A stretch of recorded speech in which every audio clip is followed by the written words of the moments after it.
This is how it is. A little behind the scenes for people who are listening to the part you're cutting out. Yeah. How do you do? We're about to unfold the story of Frankenstein. Meet the Wolfman. Who could have done this terrible thing?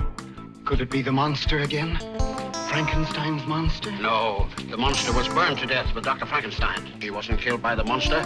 An animal bit her to death. I saw the wound on her throat. What animals are around here that can kill people?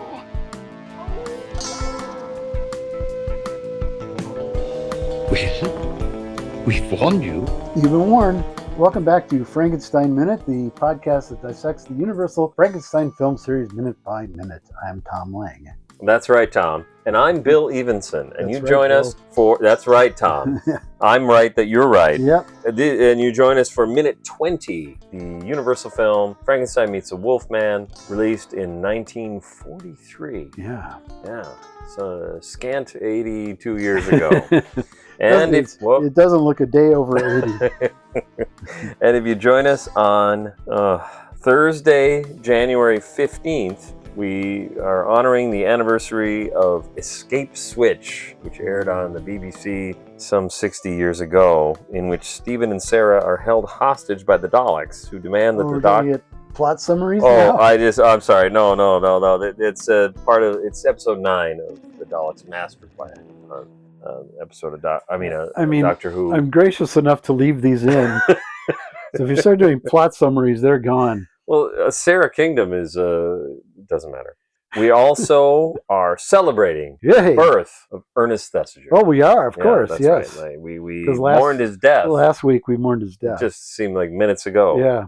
He was born in 1879. And he was born in the 19th century. He was born, I don't know. Well, a lot of the people we've been talking about were born in the 19th century. Sure, true. I don't know. He was born, I don't know, somewhere in the middle of the release of Frankenstein the novel and the release of Frankenstein the movie.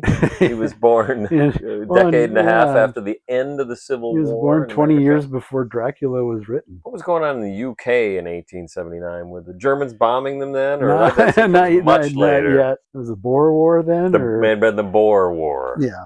If you join us on Friday, we celebrate the birth in 1890 of Carl W. Freund, the cinematographer / director of repute. Yes. All right. If you you don't like him. I do. Who's the guy that's in, I can't think of the name, the movie about the lady, the actress, and the guy and drowns in her pool? Well, that's Erich von Stroheim. Oh, okay. Was he You're talking about Sunset Boulevard. Sunset Boulevard. Was he a contemporary of Carl Freund? Yeah, he was the director. So it's not unusual for me to get him mixed up. No. Yeah, I got him mixed up. Happy birthday, Carl. Yes. If you join us on Saturday, we're celebrating the birth in January 17th of 1867 of Carl Laemmle. Uncle Carl, yeah. Who did not start Universal Pictures. He bought it from somebody else. Is that right? Yeah, more or less, I think. What was it originally called? Jewel, I think. Yeah. He's considered the founder, though. Yeah.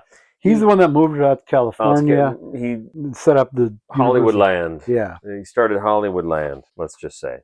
Well, I mean, it was the first Hollywood backlot and studio production facilities. Yeah. What were they doing before that? A lot of stuff was in Florida and New York. Florida? Yep. Interesting. There was a huge film colony in Florida that just disappeared once Hollywood took over. People who listening to this far in the future will not know what Florida is. Florida used to be one of the United States. And if you join us on Sunday, January 18th, we are mourning the loss in 2000 of Frances Drake. Do you know what she was in? I can't remember. She was in The Invisible Ray. Oh, that's right. She did not, however, play Ray. She did not play Ray, no. And she's in Mad Love. These are all repeats. Yeah, very, very good-looking woman. Oh, yes. Well, then I think I noticed it watching The Invisible Ray, and Tom Weaver, as a commentary, noticed how lovely she is in that film. Yes. We're also celebrating the anniversary in 1952 of a great episode of television that was not Doctor Who. It was a television program called Tales of Tomorrow. Yeah. Yes, indeed. In 1952, called Frankenstein. Now, Yeah. who played Frankenstein? Who I'm played not- Frankenstein's Yeah, monster? I don't remember who. Nobody remembers who played No. Frankenstein. No. Well, Who played the chair? Yeah. Yeah. Creighton Toll Cheney played the monster. So 52. So this is less than 10 years after Frankenstein meets the Mhm. Wolfman, or probably about. About. And by then he was off the rails. Well, the famous story, right, that he was so drunk during the performance of it that he misses his lines, he mishandles props, things like that. If you watch the actual kinescope of it, it's not bad. There's one moment That's really bad. where he picks up a chair, he's supposed to smash it, and he doesn't, and he says, well, I'll do this in the real thing, or something Yeah. like that. What happened, he thought this was a dress rehearsal, Right. not the live broadcast. So he was very careful with chair that he would break later. Yeah. But yeah, I mean, growing up, I had read all these tales of just how awful this was and how drunk and he's stumbling around, and none of that's true. The worst thing is the chair. And it is bad that this happened. It is very bad that happened on live TV. Like, spinning it to the best possible story is still bad. It's still bad. Yeah, that he does that. Yeah. And I thought there was one other time there might he's be. There supposed might to rough be. somebody up. Yeah, there might he's supposed to probably grab them by their lapels, Lapels, and throw yeah. them to the ground. Throw But it yeah, into the when you watch ground. it, you're actually, that obviously takes you out of it when Right, it doesn't crash the yeah. chair. But actually, when you go to watch it thinking, oh, this will be hilarious, I'm going to watch Cheney fuck this up, you find yourself engrossed in the story. Yeah. It's really not that It's bad. not bad. It's not Yeah, a bad it's not bad. adaptation. Not great. No. What is it, a half hour? It's like 45 minutes? yeah, it's like I think it was, yeah. If you join us on Monday, January 19th, we are, of course, commemorating the birth in 1809 of Edgar Allan Poe, who wrote the screenplay for The Invisible Ray. Yeah, he did. Is that have I got that right? Yeah. Something like something that. like that. Okay, fine. You're going with it. I'm going with it. If you join us on Tuesday, January 20th, we are honoring 2 years of the President of the United States. No, 1 year of our President of the United States. We're honoring, celebrating, we're honoring. taking a shit on the American flag to commemorate 1 year of the second. Yeah, nightmarish hellscape of to emphasize that. Here's that sound of me doing that. Okay, but no, what we're really doing on Tuesday, January 20th is it's happy birthday 126 in 1900. Colin Clive was born. Yeah, and he would be a fucking spectacular star, and like the best stars blaze brightly and then fade quickly. Not fade, completely blow out. Fucking blow out. Yeah. Like James Dean or John Bowles or one of those. Yeah. Also on the 20th of January, we mourn the death at the young age of 59 in 1960, Eddie Parker. Yeah. Do you know he died? Why did he die so young? You do know? We'll discuss it. We'll discuss it more. Yeah. I might have referenced it during Ghost because he's also doubling for Cheney there. Guess what? In January, yeah, he probably did. January 20th is also, we commemorate the release in 1936 of... 36. God, I'm drawing a blank. Why am I drawing a blank? Why are you drawing a blank? I don't know. Probably early onset dementia. No, you have to tell me because I'm... Here's a clue. We talked about it about 90 seconds ago. I said that it was written by Edgar Allan Poe. Ray. Yeah. Okay. Which, again, I'm going to keep harping on this. I really like The Invisible Ray. I do too. It's a dumb movie and dumb things happen in it, and it's silly, I guess. It feels like an important segue to the 50s sci-fi films. Sci-fi, yeah. It's got Lugosi, and he's great, and Lugosi's actually really good because it's one of those roles where he's playing a straight character and not trying to be a boogeyman. Yeah, and he's great. Great, yeah. And Karloff is great. Said before I got in an argument with somebody online who said The Raven is obviously better than The Invisible Ray. Oh. And I almost wonder sometimes if the title does throw it. Like you go, oh, now I got to sit down and watch The Invisible Ray. Could be. Instead of the Edgar Allan Poe masterpiece, The Raven. Yeah, no, I dislike The Raven quite a bit. That's true. I do want to say I like The Raven a lot more than you. Yeah. And I still like The Invisible Ray way better. Yeah. Also, born on January 20th in 1934, still alive, at least at recording. Date of recording. On the day of recording. Who do you think it is? You'll never guess. You met him. You met him at an event here in the Twin Cities. Tom Baker? It's Tom Baker. That's right. Tom. Happy birthday, Tom Baker. He was awarded the MBE. Yeah, like I saw that. just a couple of weeks ago, and he looks terrifying, of course, because he's 90. Yeah, but he looks great. For 90, he actually looks pretty great. Yeah, I saw a picture of. Yeah, there's a few pictures of it. So happy birthday, Tom Baker. As I've said before, when that man dies, I will cry, period. Okay. I think he's an important man in my life. And I met him. I had the pleasure of meeting him. Did you talk about Frankenstein, the true story? No, I mostly Nicholas just gave and him Alexandra. and I didn't do anything. The Golden Voyage of Sinbad or whatever it was. Yeah, I had a lovely conversation. And he ties into this, not just for your Doctor Who, but Frankenstein, the true story. That's true. I should have lined up that whole bit. He's ship captain at the climax of that. Yeah, it's a hell of a thing if you're a Doctor Who fan, especially a Tom Baker fan, to be watching that. How long is that thing? 3 hours? It's and then 2 hours and 10 minutes into it, maybe he's all of a sudden, oh my God, it's Doctor Who. Yeah. He was supposed to be play Victor Frankenstein. He was up for that. Is that right? But they found him a little too eccentric. Oh, which I can understand that. I can totally get that. Yeah, he's still got that part. Yeah, he does. If you join us on Wednesday, January 21st, we celebrate the birth of J. Carrol Naish. We'll be talking about quite a bit in the next film. That's true. That's kind of the one. Yep. He's in other stuff. He's in a lot. I see him a lot. But he's things in this series, or in this series, horror even. This is, I think this is the only one. Might be the only one. Happy birthday, Jay. Yep. And then also on January 21st, we mourn the death in 2020 of Terry Jones. Yeah. Yeah, sad loss. That was a tough one. Yeah. Graham Chapman died. I'm like, oh, that's too bad. Yeah. But when Terry Jones died, I was very saddened. We knew you soon. What did we say? We lost you too soon. Too soon. We hardly knew ye. We hardly knew ye too soon. Somebody broke in. He said that last week. I'm just reiterating. Yep, no, it's good. For those of you who are just joining previously us, if you're just joining us on Frankenstein Minute, somebody broke in. How long has it been since you were here, Sergeant? And he says Sergeant this time, because last time he referred to him as Inspector. Yes, good point. Not for months. Not for months. I love his accent for some reason. Nobody's died in Lenwelly lately, and nobody comes here if he doesn't have to. Yeah, he's got a whole, I don't know what it is. If you tell me it's Welsh, he's I'm Scottish, fine. I believe. Or didn't I say he was Scottish? Yeah, maybe. Yeah, it's not Welsh. Anything could be, Welsh ought not sound like that. Yeah. That's all I know. Yeah. Says Lestrade. his go-to line, his signature line. That's his catchphrase. The tall man with the keys moves to place the key into the door lock, but it swings in slowly. This is it's like you're reading the script. Let's see here, actually, what it does it say.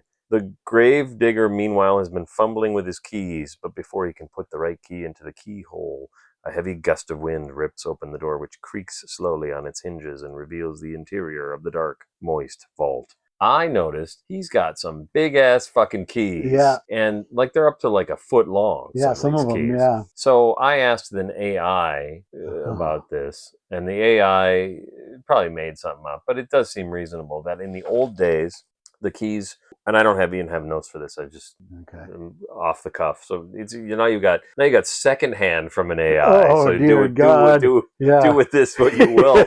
But in the old days, you didn't have any kind of intricacy. Things of like a lock would get more detailed in the smaller way. You'd need a giant key to open the door to get past your moat into your castle and that kind of thing. So keys used to actually be quite big. It's nothing like the key that was awarded to Chris Elliott on in that show. What was Chris Elliott's show? Get a Life. Get a Life. Yeah. Remember they gave him the key of the city? Yeah. And then I can't remember what he does. I remember this when it was first aired. I remember loving this. Whatever he does, they take the key to the city away from him. So they lock the city, and now he can't get into the city. And he said, "I'm just going to sit here and wait until you forgive me."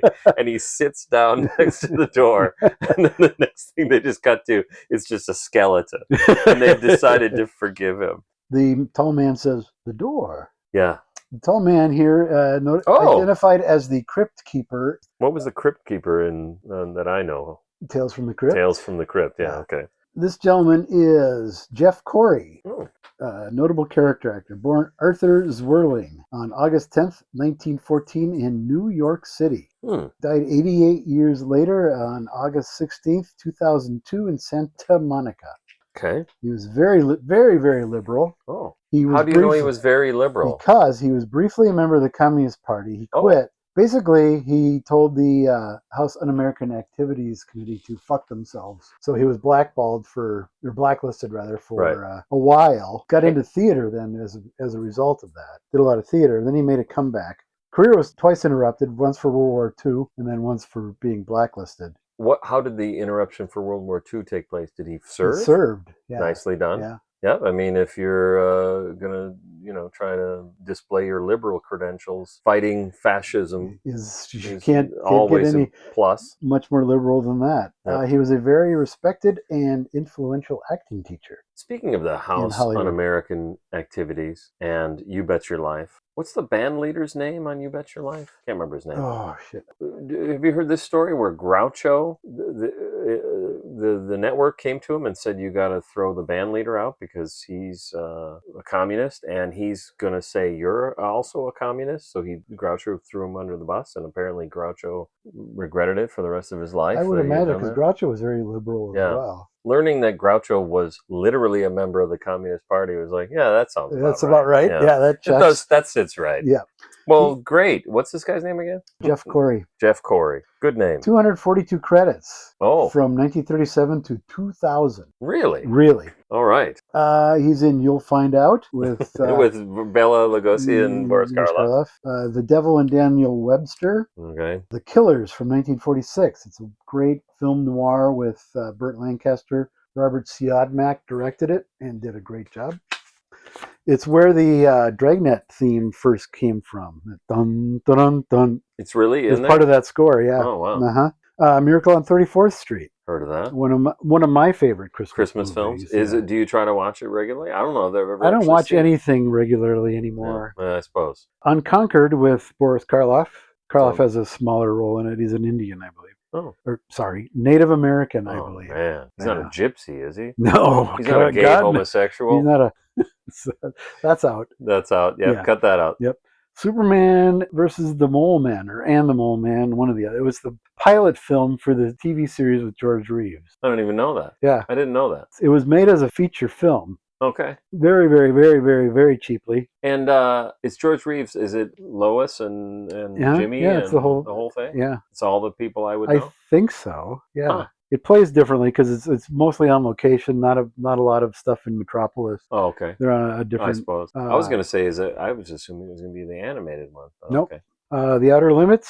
It's on a number of episodes of Perry Mason. The Green Hornet, the TV show with Bruce Lee. He's in Cold Blood. Heard of that? Yeah. That's the based on the true story that turned out to not be at all like they said in that film, isn't that right? Yeah. It's a work of fiction, right? It's not a documentary. The book is not about that. It was used as sort of an inspiration. Just like Psycho is not about Ed Gein. No, but it doesn't Ed come Gein even close. At least did it. Whereas in Cold Blood, isn't it? Or maybe I'm mixing it up. You think of something else because they did it. Oh, okay.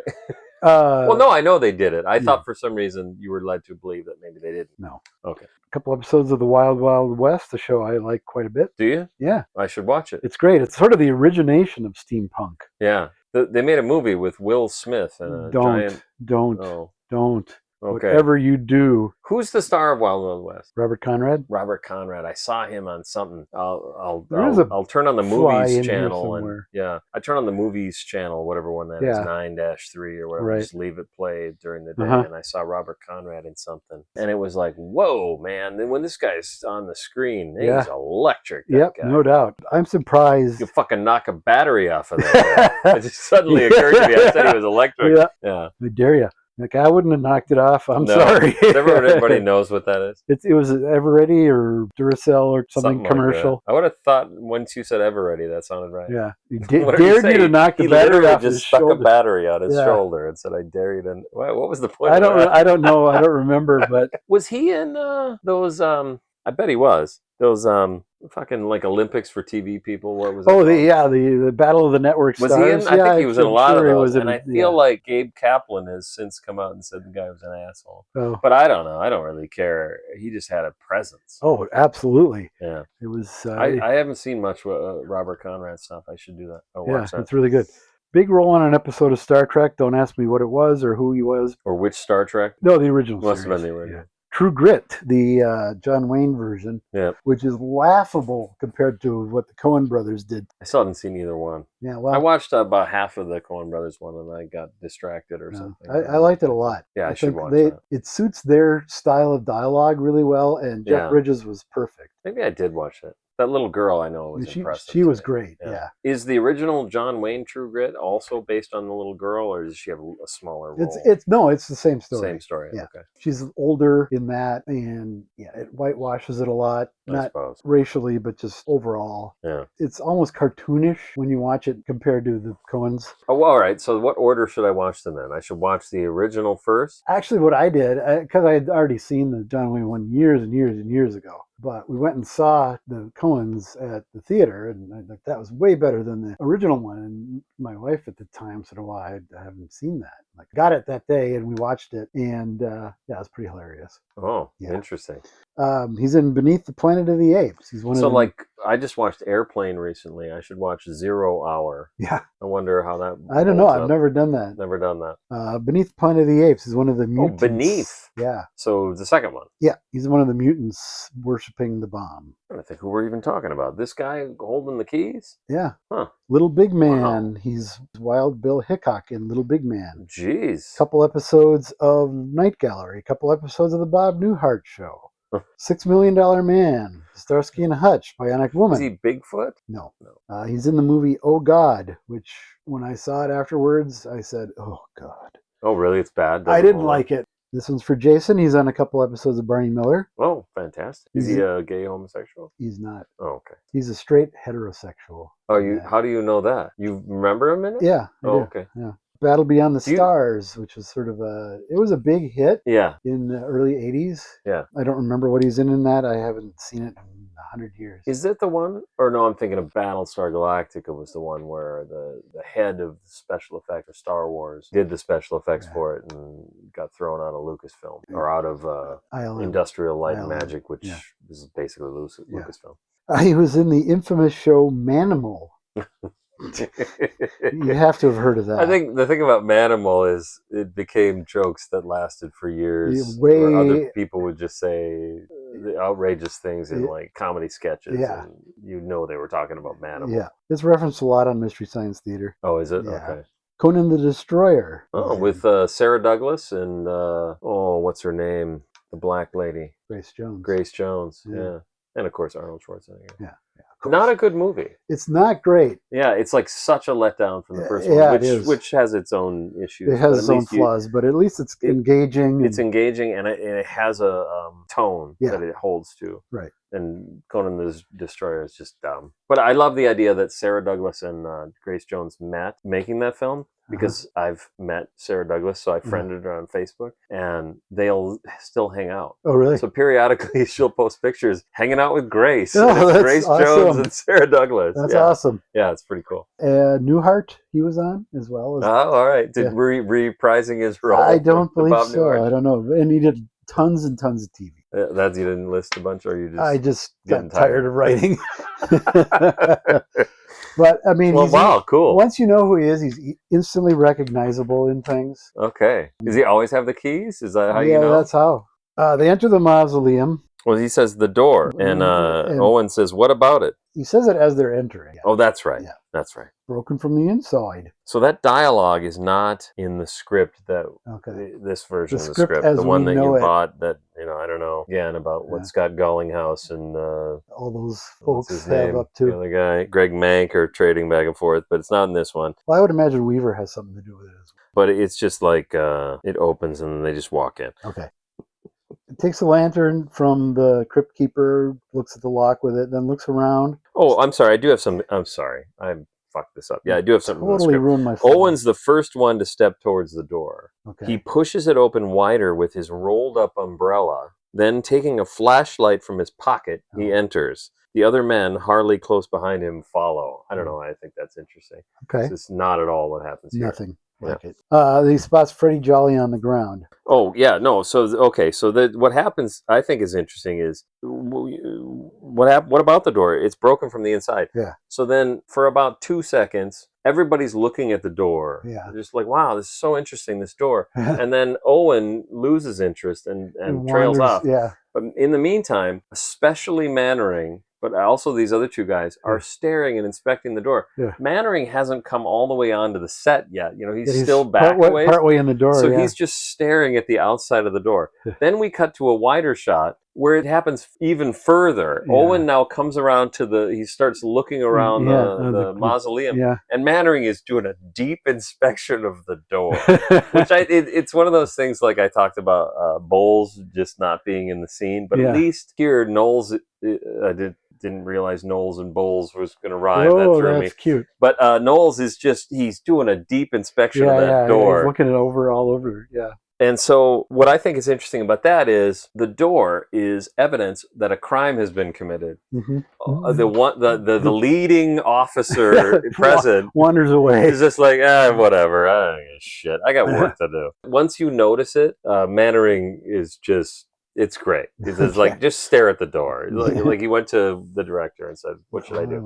I don't know. Just Look wait at the door until he talks. You don't do nothing until the other guy talks. Someone must have taken the body out of the tomb. Yeah, first they do that thing where they walk around the room before they notice what's right in front of them, which I think is funny. Yeah. But it doesn't take long. No, it's not. It's not almost like immediately. It's not like that scene in Son of Frankenstein where they reveal the monster. It's like he's like 5 feet in front of him. It's like you had to walk around the monster. Yeah. To get into the room. It's just ludicrous. What I also like is Owen sees him long before we do. Mm-hmm. Like the next couple lines of dialogue, we still haven't seen the body. Yeah. So I like that. Then the sergeant leans over the body. That's not Lawrence Talbot. Yep. Well, first he says someone must have taken the body out of the That's what tomb. I just said that. I know, and I'm an idiot. My point is, he's not a bad cop, because it is the most reasonable conclusion when you see that situation. See, there's a person lying on the floor. There's clearly someone must have taken the body out of the tomb, but why would they? Oh, I guess I know why someone would take a body out of the tomb. Probably the most reasonable explanation. Somebody's... Keep going. Again, you're workshopping it. So. Why someone would take, and why Owen would immediately leap to that. Oh, someone took the body out of the tomb. Nothing. No, I've never. No. We've all had our misadventures in our youth. Some more than others, apparently, but not Talbot. Say. He says it like he knows, and he's asking him, like, when you ask me what was released on this day. Say, do you know who this is here? Yeah, I agree. I don't know. You tell me. I agree the way he reads the line, but I also like the way he's doing the investigation. Like, how do you know? How do you know that's not Talbot? Yeah. That's because it's Freddie. That's Freddie Jolly. So this is where we finally learn the name of Right. Nobody cares anymore. Nobody cares. But we did. We did talk about it 16 weeks ago or whatever. So here we go. Now we have. That's Freddie Jolly. Confirming. Who's he? Oh, who's he? He's been up for vagrancy. So in the script. And again, we have. Oh, go ahead. Lestrade's signature line. In the script, he's a nerd. Who's he? Sergeant shrugging, which I like. Yeah. A ne'er-do-well, been up for vagrancy and petty larceny. So he doesn't give his name? No, this is after he says this. He does also say the name. Okay. He does say, it's funny because actually in the script, they say near body of lean one. They're still calling him lean one. But then he says, do you know this man here? And Sergeant says, it's Freddie Jolly. Ne'er-do-well, been up for vagrancy and petty larceny. Okay. Which I guess I like a little bit better. Yeah, because vagrancy is I don't know. Yeah, that doesn't seem very serious. Right. And I don't know if it matters in this context. No, but it just doesn't have any gravitas. Yeah, that's true. It's a little bit more sad, really. I guess it is. He's just a vagrant and he broke in there to get somewhere to sleep. Well, he was feeling it because he said something about now we'll eat for a while or something like that. Well, that's true too. Yeah. All right, fine. Judge me. I'm not. Judge me for judging them. Mannering then leans down and examines Freddy's neck. There's a two-shot of the sergeant and Lestrade. Yeah, that two-shot is right out of The Passion of Joan of Arc. It's like an oddly close. Yeah, it's very, two-shot. very close. It's a little off-putting. It has that sort of surreal quality that Joan of Arc almost does. like a fisheye. Yeah. What would you say he died of, Doctor? Mannering stands up. Severed jugular. This man. What's that? Yeah. No. Severed jugular? Died? You said died. Anyway. That's all right. I repeated. This man bled to death. This man bled to death. So I don't think it's a spoiler that he probably was killed by the Wolf Man. Oh yeah. But no, not necessarily, right? Because the movie plays better if he isn't actually. Because the theory it's how often are there full moons and how long does it take between. So the way these films tend to work is, and the way full moons work in, I guess, real life is, I guess you get some leeway. You get sort of full moon is on one night. There's one night that's the fullest Yeah. moon, but the night before and the night after, you can also be a wolf. Might as well, yeah. But we don't think. I assume that this took a while for him to get for the Wolfman. to get from Cardiff. No, from Llanwelly to Cardiff. So if it was a month, then it works fine, and there's nothing to worry about. Right. But maybe he killed him, and he was just a regular guy. He was just pissed. But Larry's throwing people around. But there was a full moon when the night that they broke Oh, there was a full moon. Yeah, I'm being an idiot. Yeah. Okay, so there you go. It was definitely killed by the Wolfman. The Wolfman. The Wolfman. Getting late, you guys. We've been doing this all day. Lord. Oh, Christ, the movie starts playing again. Got any more questions, wise ass? Oh, the sound of that movie starting. The sound of Lestrade saying, can only mean one thing. And what's that? Or You do it. I gave up. It can only mean one thing. It's time once again for your and my favorite segment of the show. Backed by popular demand. It is, yes. We stopped doing it, and people were at my door. That was a sad. It was really terrible. Yeah. Have you done are the repairs complete? They're fine. Okay. Yeah, the insurance paid up. It's been reinforced. I didn't realize the insurance would be so forgiving. Because technically it was our fault. Yeah. It's time once again for Got Any Wise Ass Comments, Wise Asses. That is brought to you by the wonderful folks at Patreon House. Go to patreon.com. Maybe they're bad people. I don't know. They're providing a service that there actually was a time when they were frowned upon, but they really? handled it well. Go to find people at go to patreon.com/Frankenstein Minute. Sign up at the friend level, or no, not the. We have a friend level. We have friend level is $2 a month. You just sign get it early. Yeah, sign up at the wise ass level. You get everything. You get everything. $5 a month. Until we come up with a new level. Well, I still think the $50 a month and getting the video content would be. So you would produce a video of us doing this and only give it to like 3 people. Yeah. I'll do that. Yeah. They could get the early drafts of Frankenstein Minute the book. Yep. And Frankenstein Minute the sandwich. Whatever. I lost my train of thought, so you take it. That's right, Tom. Vincent writes, in his coat and actions, the inspector here is reminding me a lot of the doctor in An American Werewolf in London, who also travels to the place of origin. Yes, that's very true. I wouldn't be surprised if John Landis was aware of that. Yeah, that wouldn't surprise me at all. Yeah, those guys are all monster kids. Fans, yeah.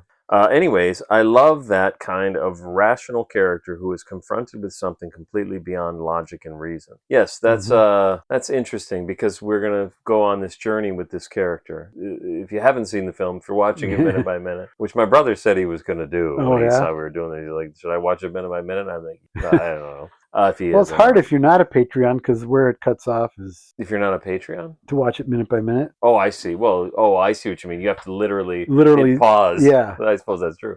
It might not be. It would probably be surprising to think that we are going to go through a character arc with this guy, and that's absolutely true. Yep. He's been confronted by this. Last week, I guess, is where he finally kind of jumps in. Like, if I want to treat him, I have to know where he came from. And you even said, does he? And I'm like, I don't think so. But yeah, there you go. Yeah. Thanks, Vincent. Yeah, no, that's a good point. Mike Herman writes, there's nothing as satisfying as a good old creaky door in a horror movie. Yep, absolutely. Thanks, Mike. Stephen Holm You pause when you pronounce it. How is it spelled? Hulme. Right. Brought to you by the same crime scene investigation team who covered the Lindbergh kidnapping. When was that? It was in the 30s. It would have been. Huh. How'd that go? Not well. Not well. Thanks, Stephen.